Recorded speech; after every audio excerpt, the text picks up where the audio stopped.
There we go. Jeff has started recording. I've been coughing a lot. Did I cough in the last one we did? Was I coughing a lot? I don't know. We should have a cough counter, though. Just like a swear jar. Every time you cough, you have to put a loonie in the...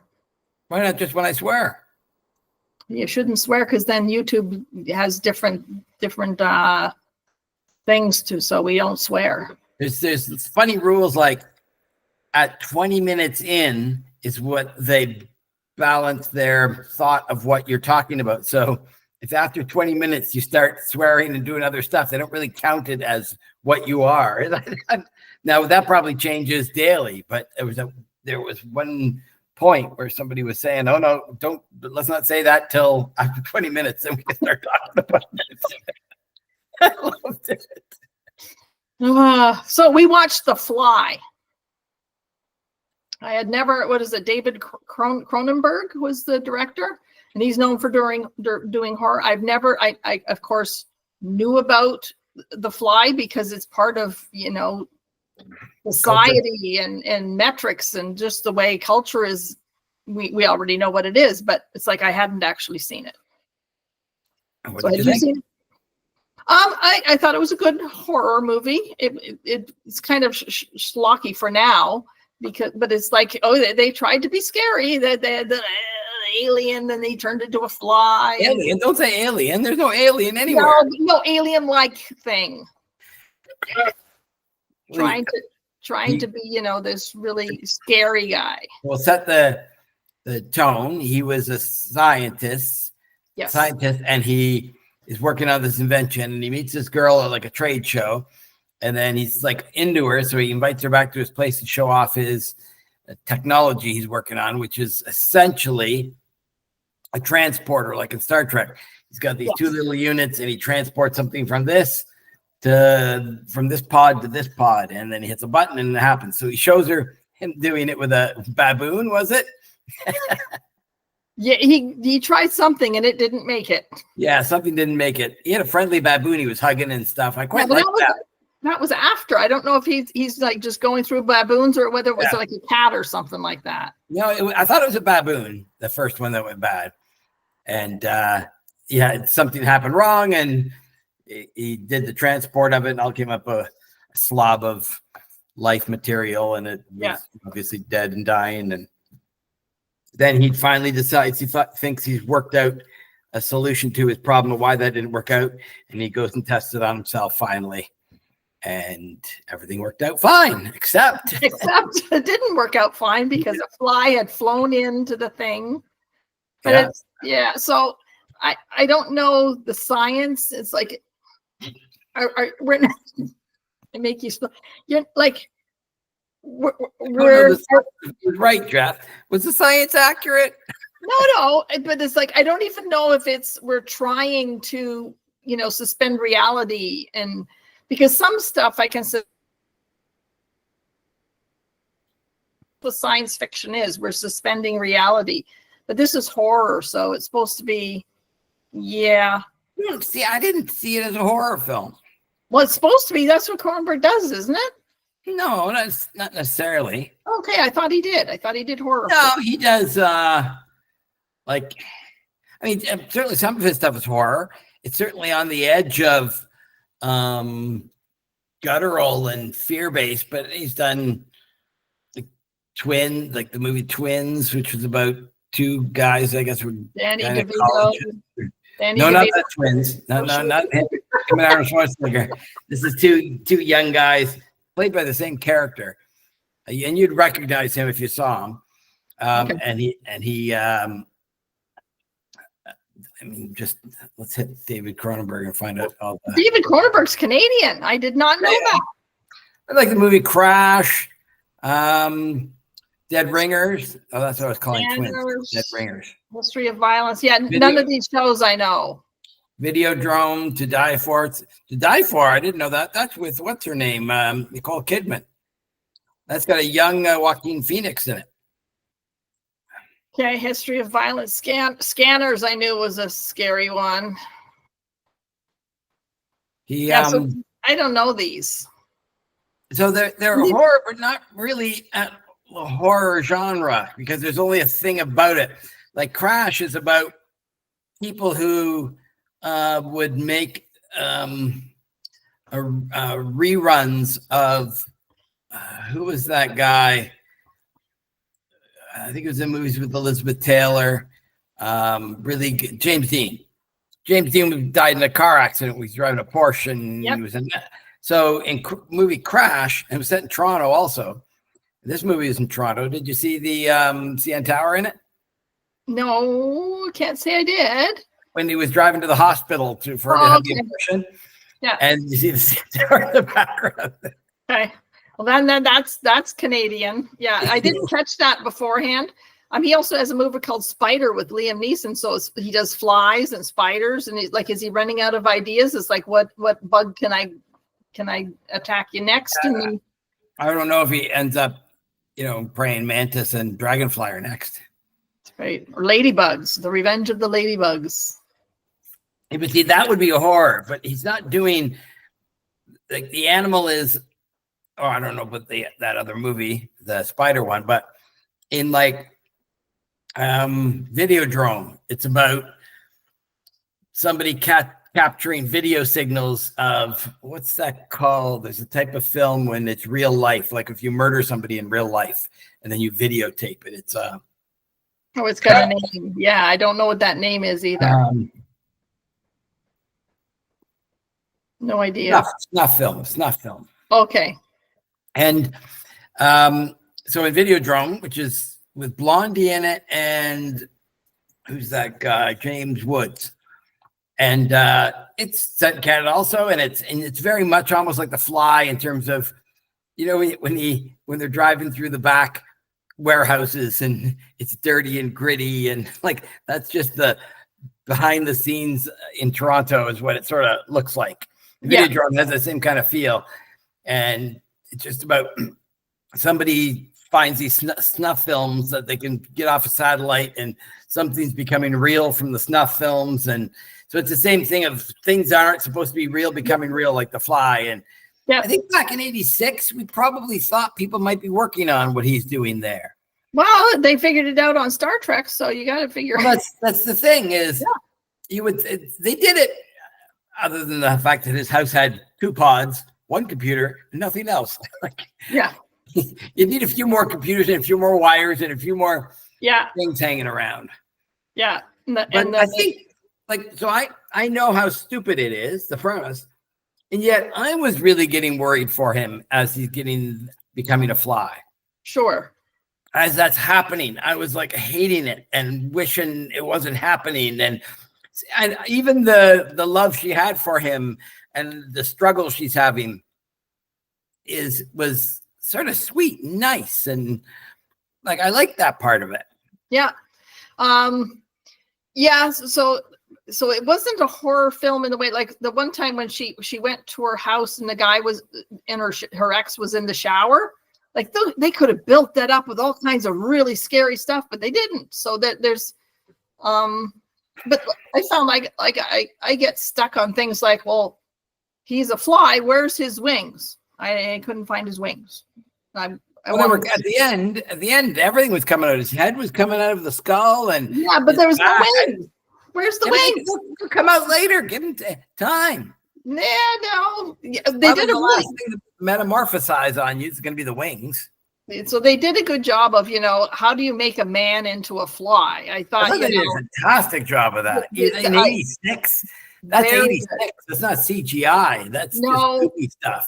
Yeah, and he has to vomit his liquid that melts things, and it's like, so I thought they did a good job of that. Like I thought they. Me too. I didn't laugh hysterically at the stupidity of the costumes, right? Which is what you do in the '60s movies. Yeah, when you see a bug going down the street and you look in, you see a guy's face underneath the bug suit moving and trying to see where he's walking. And there wasn't that kind of thing. I saw it before, or most of it before, like 30 years ago, and I really liked watching it. It's funny, before I watched it, I said the words to myself, Brundlefly. That's what I can remember was Brundlefly. That's what you remembered. And that's what I remembered. And sure enough, when he said Brundlefly, that's what I am. And I went, that's so cool. Because his last name was Brundle. But you have to call yourself Brundlefly. It was pretty, like, they have to come up with a bunch of stuff, right? Like, so it was enough real lifey kind of thing. So she had this, acts, and then the idea of journalism. There was a little bit of conversation with that, like what makes a good journalist, and what are you allowed to keep from public, and what news can you break and then not, be, what do you call it, where they're taking advantage of things and stuff. So yeah, I thought they did a good job of that. For 86, yeah, I thought it was a very good movie. Did I love it? No, but I'm glad I saw it. It's a classic. Yeah, I liked it more than I thought I was going to. Yeah. I thought it was going to fall short because of so many movies from the 80s do. Yes. And it didn't fall short. I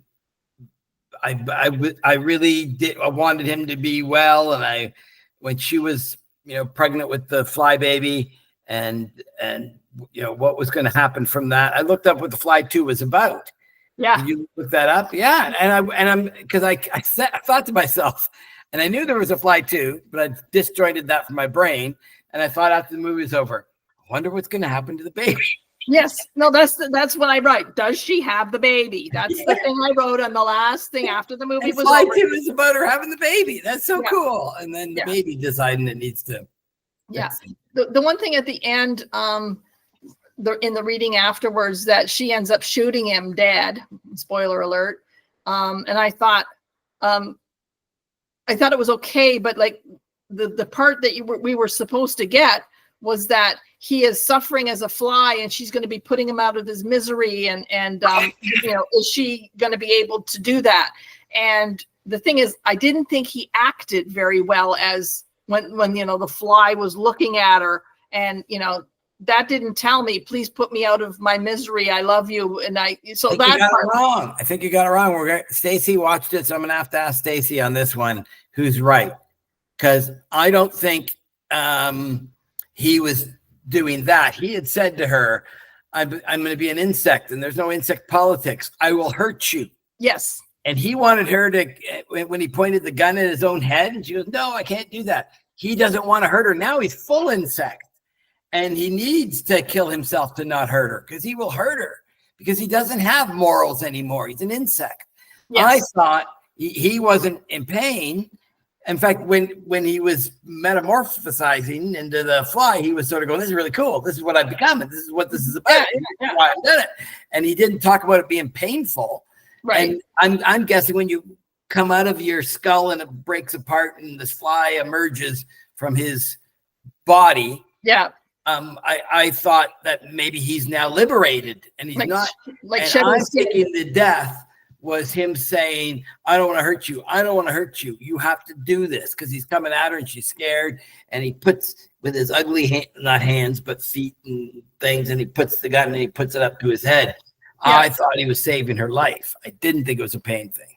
Yeah, no, that was just what one of the reviews had said. One of his line was, he said, I'm saying I'm an insect who dreamt he was a man and loved it. But now the dream is over and the insect is awake. So right, yeah. Which he didn't want to do because he'd hurt her, because he knows he's not going to be him anymore. He's not going to have the politics. I liked it when he talked about the insect politics. Yeah, he says, I'd like to become the first insect politician. You see, I'd like to, but I'm afraid. So yeah, an insect politician. He meant that as a joke. He didn't mean that seriously. He meant that as and then he said something like, after insect politician, he went, but I can't, because we don't, and I will harm you. Yes, I can't be in politics. That's because that's not how we think. We don't think what's best for everything. We only think of what's best for us, and if that means killing you, that means killing you. I don't know why. I mean, I guess it wants to eat, so it'll just vomit on her and then. Well, so he did that to the boyfriend, the ex or whatever. So he vomited on the hand and it like disintegrated. And then he did his legs and they disintegrate. And it's like, Oh, yucky. That was gross. It was pretty bad. Yeah. That's the only thing that sort of looked silly. Because Yeah. it was obviously like wax just melting under heat or something. But I don't know. I like Jeff Goldblum a lot, and I really got to see him acting as the Fly in The Fly, and I love that. I love this little twitch of his head. Yeah, the little twitch. Yeah, the Fly would do that. Oh, yeah. I really loved that as he talked, and when he was upside down on the ceiling walking around, Yeah, he didn't overdo it, and his Nope. his voice was calm. He was talking like this to her. And he wasn't like all scared anymore that he was before. Before he was breathing funny and and then she comes over and he's much more advanced as the Fly up in the ceiling, and he's talking to her so calmly. Yeah. So I think he was becoming Fly and very happy with it. Yeah. Well, at one point it is who you are, and it's like trying to chop your own arm off. Yes. You can't do it. You can't. You want to? Well, yeah, you can. That movie 127 hours. Yeah. Okay. Yeah, but that's they make a movie out of stuff. That's not regular. Okay, I think I'll just take this off. Oh, the movie 127 hours. The guy, James fine. Franco, played in it, Yeah. and he gets caught in between two rocks, and he has to cut his own arm off with a jackknife because that's the only way he can save himself. Yeah. I don't know that I'd want to watch that one either. The build up to that moment must be horrific. I don't know that I can see. To me, that's horror because I would dream about that stuff. Right. I'm not dreaming about the Fly. I don't really. No, it didn't freak me out. It was not like that. Although, like for the time, they had some pretty good, special effects. That's for sure. Yeah, I thought they did a good job of that. So, well, watch more Cronenberg movies like Dead Ringers and Videodrome. Yeah, well, not knowing that he was Canadian, it's like who knew? So he gets good stars. He's got Liam Neeson. He's got Stacey knew. He's got lots of people. Stacey knew too. She knew. I know she knows. If I know he's Canadian, she for sure knew. The movie Crash was set in Toronto. Pretty sure Dead Ringers was in Canada somewhere. Must have been Toronto. And Butterfly is Videodrome is Toronto. Jeremy Irons. So there's lots of stars, I guess, wanting to work. I think Dead Ringers with Jeremy Irons too. Let me see, Jeremy Irons was one of the twins. He played both characters. Okay. Yes. So I guess it's one of those guys. It's a little bit like Woody Allen. Is that people want to act with you. Yeah. And that fact that he's Canadian makes it even better. But yeah, I might try watching more of his movies. It's worth trying for sure. It's not exactly my genre. It's a little wonky, but it's worth investigating anyways. I won't say I'm a new fan, but yeah, I've been exposed to him now, and I think I'll want to try a couple of his movies. I like the pool hall scene where they're doing the arm wrestling. He rips the arm off. It's like, Now, Stacey watched it and sent me a message and said, she was, it's so good to see George Chavallo in the movie. So that was him in the pool hall scene. Okay. The Canadian boxer who fought Muhammad Ali. Yeah. And I think he lost to Muhammad Ali, but Muhammad Ali, I think, said something like he hit him the hardest he'd ever been hit was George Chavallo. Right. Chavallo, I guess his his son was committed suicide, another one was killed, or was on drugs, or with a bad story. Yeah. His wife, he's had a tough life, whatever it is. He's been knocked down so many freaking times, of which we couldn't take one of those blows. Right. Yeah. So, do you know why I picked this movie? Could it be because of Jeff? No, he's in both movies. Yeah. Jeff Goldblum. Oh, I like him so much. Yeah. I do. So I've got a series called The World According to Jeff Goldblum, and it's him talking about things. And it's like a few years old. He did a quote on the Graham Norton's show, or maybe it's another talk show, and he was quoting someone else, and it's just like, I don't know. He just seems like a good guy. If you look him up on Craig Ferguson, there were a couple interviews on Craig Ferguson I really liked, and it was really you think he's gay. He's got this affectation about him, and he could be, later in life, but he's not. He's married. I think he's got kids. He's and I don't think he's gay at all. A recent kid too. Yeah. Like, so I think he's just got this thing about him that makes you think that, but it's not. It's really, I don't know, heartwarming, because I really like the way he talks and is and acts and has this kind of delayed thing in his talking as he talks. He delays it. Yes, I like Jeff Goldblum. He's 72. He's 72 now. Yeah, born 52. Oh, so he used to be married to Gina Davis. No. Spouse, Emily Livingston, and Gina Davis. No, he never. So I asked that to Stacy, and she said no. Then I looked it up, and it said no, they just dated. That's what spouse, Gina Davis, M, between 1987 and 1991. Really? Why did she? Well, it I says was pretty sure she said he wasn't, and then I looked it up and came to the same conclusion. Oh, he's in Wicked. Wicked Part 2 coming up. So he was also in the other one. That's why we picked him. Yeah, it says Gina Davis according to this thing. And Gina Davis was in the movie that you wanted to watch. Was it Earth Girls Are Easy? Yeah. So yeah, there'll be a debate about it. So did you like him in Jurassic Park? I liked him in those. Yeah, I loved him in Jurassic Park. Yes. Yeah. He says they were married. That's what it says here. That's what I'm saying. He said. I was sure she said they weren't. And then I looked it up and confirmed that. And now all of a sudden it says they were in Transylvania 65000, and then subsequently in The Fly. They married in 87 but divorced in 90 after about 3 years together. Yeah. Because I thought they were. My instincts were that they were, but then I confirmed that they weren't. Now I've unconfirmed it.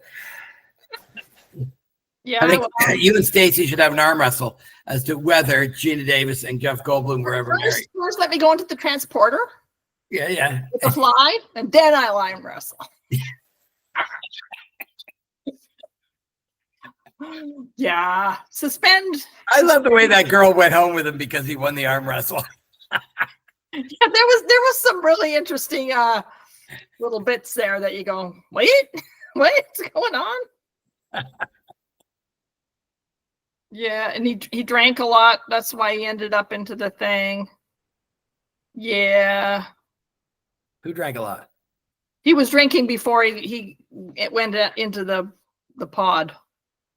Oh, was he drunk when he went in the pod? Wow, that's what it sounded like. Yeah, you're right. I remember being like, I got to figure this out, and she wasn't coming around or something, and he wanted to just go do it. That damn fly. Yeah. You think if the computer program is smart enough to go, yeah, there's a fly in there with you, because later he said, so what happened? He goes, well, there was a fly in there with you. You'd have programmed it to, if anything else is in here with me, go ahead and tell me about it. Well, under plot holes, it says the American housefly has a chromosome number of 12. Humans have 46. The combined organism brundlefly would not have lived long or lived at all. Organisms that have mismatched chromosomes are stillborn or miscarried. Compounding errors during cell division results in death. Yeah, but I don't like that answer, because he was a human becoming a fly. So what happened is his 12 chromosomes were taking over and getting rid of the human. If you look at it, he's coming out all fly. He's not coming out, a half fly with feet on the bottom like regular humans and running. Or a guy with fly wings. Yeah, like he's coming out as all fly. So I think he was transforming, and the 12 was taking over and shedding everything else. Almost like, I really liked it when she had the abortion and then the maggot came out of her. That was the bad dream, eh? That was pretty good. So another plot hole that was recorded. Did you know that the gynecologist was played by Cronenberg? Okay, he did look familiar, so I was wondering if he. That was I Cronenberg. didn't know that. Another plot hole is listed. Seth Brundle merges with a fly, and since a fly had flown into the telepod before transition, this would also mean that Brundle would merge with any other living object in the telepod, including any bacteria living in his body or any virus in his body. Additionally, it had to be assumed that the baboon that had transported successfully also had fleas on his body. So the baboon should have been transformed into a baboon flea bacteria mixture, not just a baboon. See, I don't agree with that because the fly were two separate entities, and it's the computer thinks I got to merge these, and because if it was just doing one person, we do have things in us that aren't us that would have to go over to the other thing, and then it becomes us, and so it would have to be us is that inside of us, not merging the chromosomes and the DNA, but that's just take what we are. So did you know you are more not you than you are you? Yeah, I've heard that because same with how much is really alive and how much is already headed for dead. No. So you have more DNA in your body that is not Anita Joldersma than is Anita Joldersma. Wow, how is that? The microbes in our gut are only about 5% of our body weight, but they're about 60% of our count of DNA because they're so small. The things in us are teeny compared to even cells and all the other stuff that we have going on. Yeah. So it ends up being that we have the higher count of the number of DNA in our body is less us than something else. Well, isn't also like we're supposed to be like 75% water or whatever, and it's like, well, that's not water. This is, but it's like each cell has a certain amount of water in it. Yeah, for sure. But the one line I did like, he said, there was an old lady who swallowed a fly. Perhaps she'll die. It's like I remember that song, and it's like, yeah, okay, that was the perfect line for this. There was an old lady who swallowed a fly. Perhaps she'll die. And he did. I wonder what that's from. There was an old lady who swallowed a fly. It's a kid's song. Sang it to the kids. And then she swallowed a goat, and she swallowed a spider who wiggled and jiggled and giggled inside her. Classic children's folk song and rhyme. Yep. First recorded by Burl Ives in 1953. Oh, wow. That's by singer Pete Seeger. Yeah, folk music it would be. I'm listening to a history of rock in 500 songs. It's a podcast, and I'm at like episode 150 or something like that. And it's this guy who does just history about rock, and it's how other like folks, how much folk music has interwoven with rock and stuff like that. It's fascinating. It's and I don't even get all of it. I know. It is just such a good podcast. He's delightful to listen to. Andrew Hickey. How music is its own little ecosystem that breathes and lives its own stuff. That like the influences that come in, and it's like one of the biggest influences of 80s and 90s, even 2000s music is a band that hardly anybody knows the name of, Joy Division.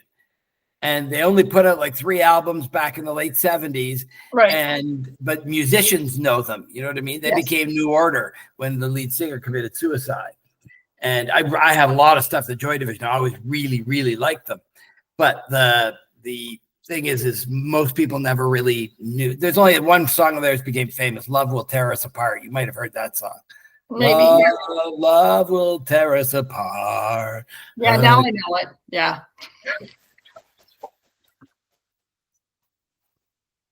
I recognize the words, but not the tune, Jeff. now the tune's coming right in. I can hear the oboe. Jeff, the oboe is right there. Okay, so Caleb was sitting on my lap, and I was singing him a song, and as I'm singing, he's going, covering my mouth. So, okay, we don't sing. That's okay. Here's what you need to do when you go walking. and you go walking by cows?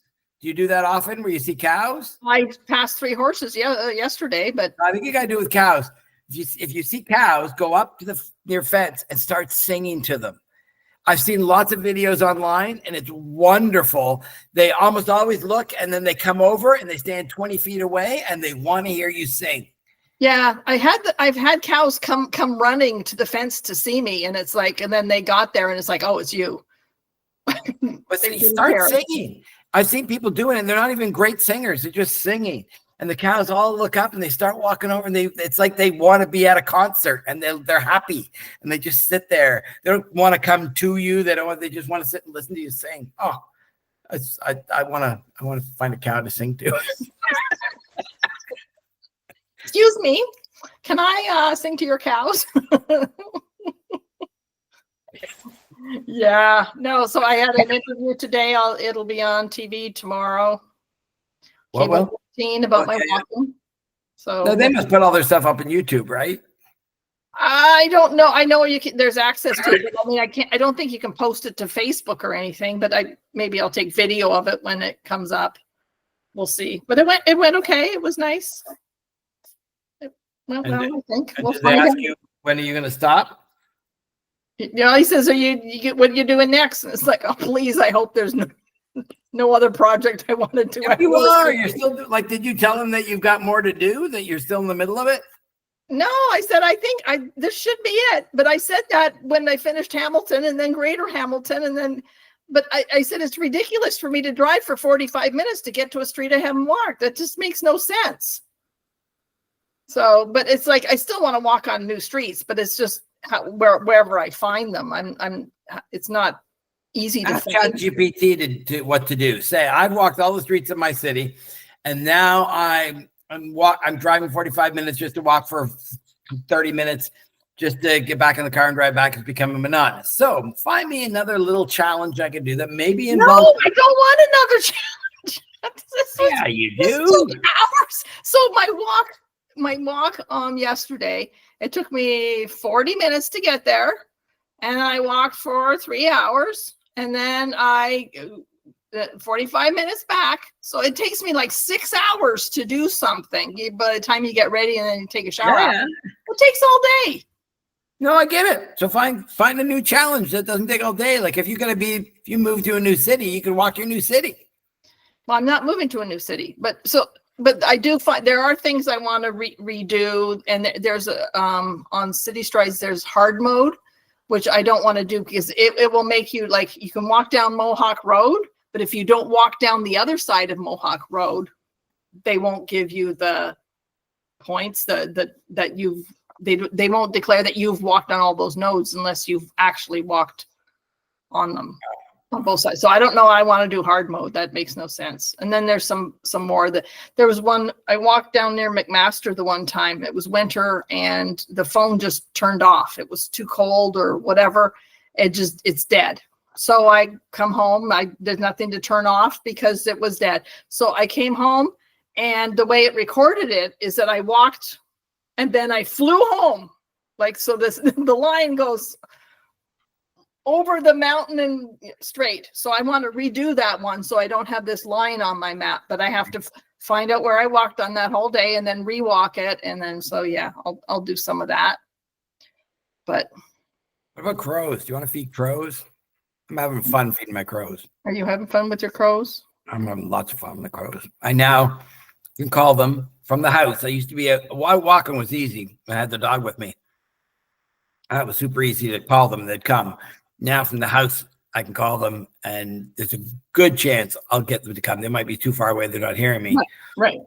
And then they come. And the one, Clyde, gets very close. He'll be sitting on the tree, maybe 20 feet away, nice and close, and I'll say, "Okay, let me. I want to take a picture of you," and I'm standing about 5 feet from the window. And I pull out my camera, and he flies right down to the window and sits right there. And I'm going, oh, crap, I don't even have my phone on. I don't want to move and scare you. And he's fine. And he eats his stuff. So I'm going to build something so that the platform they're on is much higher up. So it's the level of the window. And then I'm going to put a hinge on it and fold it out so they can walk right into my 3-season room. And then be in there and, be able to fly right out the window because the window's open, and then just get used to doing that, and they'll get to come into the room with me. You saw that window thing that it's a gizmo and it has glass on the inside, and so the bird feels like it's inside your house, and it's not really because it's all glassed up. But I have no compunction to do that, so we'll see what weirdness I want. Although, so your crow talk, that's nothing to do with The Fly. We're off topic again. There's a movie called The Crow, which Brandon Lee was in, Bruce Lee's son, and was killed when he made the film. Okay, so we're gonna have to watch The Crow and The Fly. Crow 2, and there's a new Crow. There was a Crow 2, and then there's a new Crow coming out. And then Russell Crowe, we can watch all of his movies. He's good. We have to figure out what we're doing for next year. Yeah, well, we have to finish this year yet. It's whose turn is it? Yours next. My turn to figure out 2 movies. The movies, and then we'll see what we do. Yeah, I know you're going to do all the Earth Girls Are Easy, and then the ones that you want me to. Well, typically, we give each other a couple of choices in case we've just seen one or the other, and it's like, okay, I don't want to do that one for whatever reason. And one day you're gonna give me a choice, and it's like, Jeff, we did that one already. That's gonna happen. Oh God, I've looked at movies and went, oh, maybe we should do that one, and it's one we've done, and that's happened to me for sure. Yeah, I think on your NB channel, you should have one category that's called movie reviews, ones that we've done. I should. That will be something. I have them all written down. Okay. So there is a list of them. But we should also have, footnotes and reference materials. So every time we do a podcast, we'll list that we talked about Russell Crowe and the Crow movie and But that's too much work, isn't it? Well, you actually can get ChatGPT to talk about that. We don't have ChatGPT. I haven't done that yet. Tell me about Anita and Jeff's podcast about movie use. It's gonna make up something. I don't know. So I showed the pictures that you did of you had Chat GPT or whatever, Crunk, what is it called?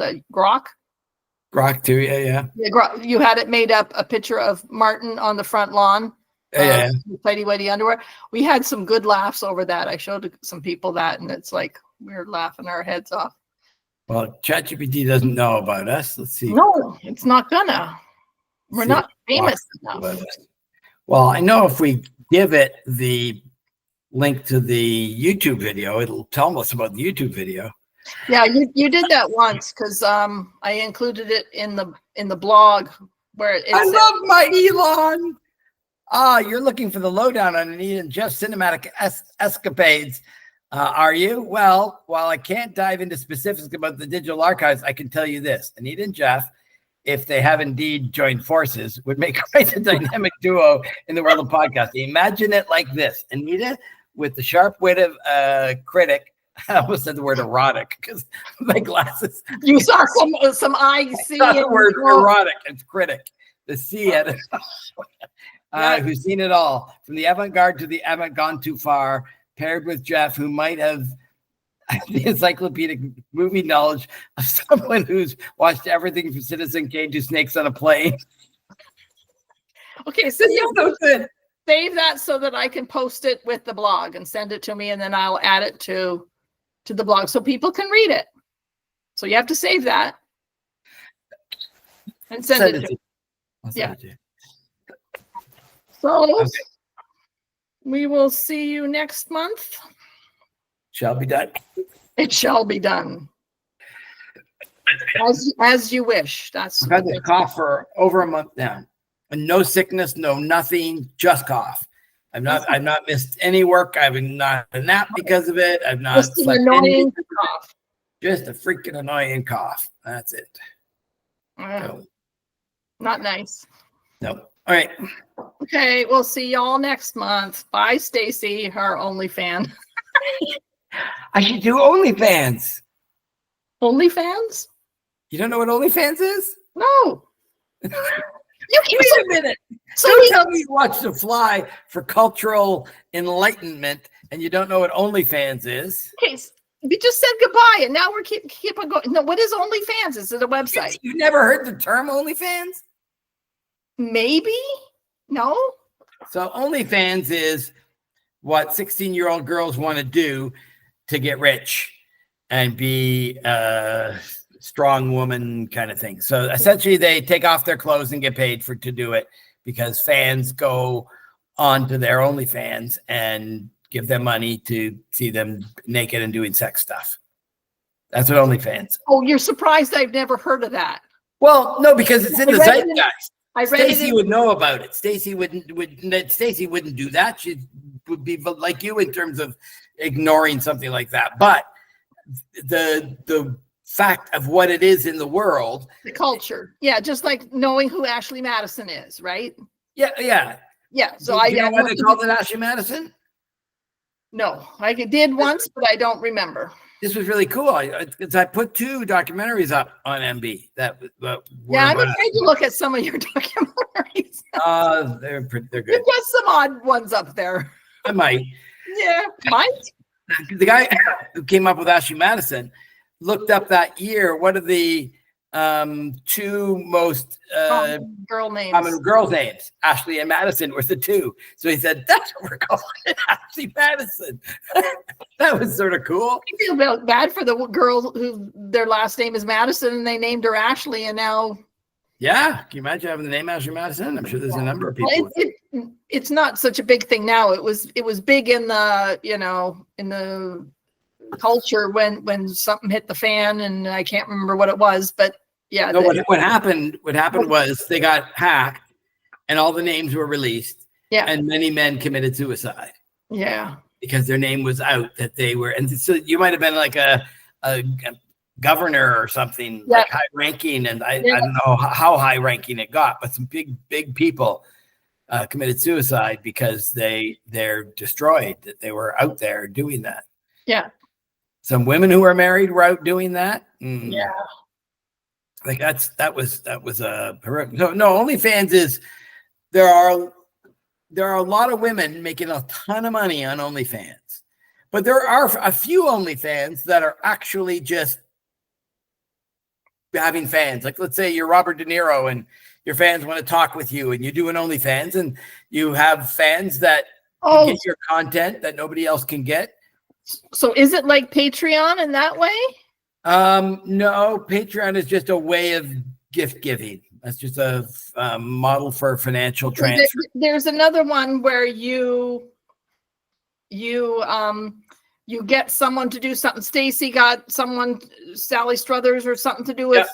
So that's not Patreon though, is it? That's not Patreon either. What was it called? That's called. Stacy will tell us. She's yelling it right now. Cameo. Cameo. Yes. Cameo. That we will do things OnlyFans was sort of meant to be like that, right? But right away, girls went onto it, and because it's so well managed from a point of view of just my fans. I'm going to release stuff for just they can watch it, and then they can also ask me to do things, and because they're my fans, and some of them are paying her $30 a month. And so for the person who's a fan of them, they got almost like they have a girlfriend there. They leave them personal messages and stuff, because if they leave 100 personal messages in one day, that's $3,000 if you're getting $30,000 a month. Right. That's if you're getting if you have 1,000 people watching you and you left 1,000 messages, you're making $30,000, and that's continuous every single month. Is what you make. There are women making $60,000 and $80,000 and $100,000 a month. Right. So is there a free version of that? Well, it's called YouTube, I think. No, I know, but to get the same reaction, like to get Taylor Swift to say hi to my kid, like that doesn't happen. That would be interesting. Why would Taylor Swift do a free version when she can make $100,000 a birthday message? Well, that's what I'm saying. If she's on OnlyFans, she would have, 100,000 girls who say, "Oh, please, say happy birthday to my kid," or whatever. Yeah, that might. You're right, but her OnlyFans would be $1,000 a month, and then only the really richest kids can. You know what I mean? Like you sort of figure out based on, and I guess if people only pay you $10 a month, they get this kind of access to you. If they pay $100 a month, they get this kind of access to you, and you'll say to them, "Okay, here's my schedule. Tuesdays between 3 and 5 o'clock at night, I'll be on live, and then Thursdays, and then Sunday noon." Yeah. And they just sort of give their times, and then if you're paying subscriber, you get to go on and be live with them, and they love you because you're paying for this. You know what I mean? They're making money, and then of course they ask for more and more. Some girls have made a lot of money just showing their feet. That's it. Guys get off on feet. There are women who've made a ton of money just showing the feet. The problem is then somebody will go, "I want to see more," and I'll pay you $2,000. Right. Send me your underwear. Yeah. $500. How do you say no to that when you're already getting money for your feet? And especially if you're young and you don't know what you're signing up for. So there's a whole lot of potential for some really bad stuff to happen with that. And you're falling for it because you are getting so much money and you believe that you're an empowered woman making your way in the world. And that's a huge thing that people go through. So a little social media lesson at the end of our movie review. but there are some people who have an OnlyFans who do not anything dirty or whatever. They're just they actually do it for the right thing. But I think that's like 5% of the people who do stuff. Right. 95% is sex money making stuff. Yeah. Yeah. Okay. Yeah, I wouldn't want to get lost in that abyss, so I won't be searching for that. Okay. See everybody. This time we mean it. Bye, Stacey. I'm hitting the button whether you like it or not. Bye. Bye. Still recording.